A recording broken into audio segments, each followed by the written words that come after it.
ఆ వెంకటేశ్వరుడి కరుణ మనపై పడిందనే విషయం ఎలా తెలుస్తుందో తెలుసా? కొండపైకి రావడానికి ప్రేరణ కల్పిస్తాడు స్వామి. మీ మనసులో భక్తిని మేల్కొల్పుతాడు. మిమ్మల్ని ఆయన సన్నిధికి రప్పించుకుంటాడు.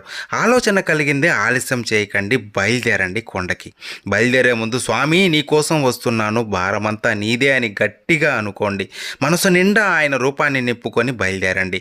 క్యూ మార్గంలో తోపులాటలు జరగవచ్చు, ఏకాగ్రత దెబ్బతీసే పరిస్థితి రావచ్చు.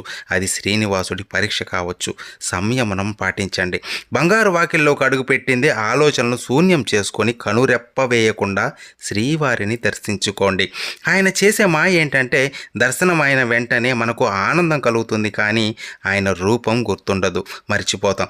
అందుకే ఎవరితో మాట్లాడకుండా ఆనంద నిలయ ప్రదక్షిణ మార్గంలో ఎక్కడైనా ఒక చోట కూర్చొని ఒక 2 నిమిషాలైనా ప్రశాంతంగా కూర్చొని స్వామి రూపాన్ని గుర్తు చేసుకోండి. ఆయన రూపం గుర్తొస్తే మీ జన్మ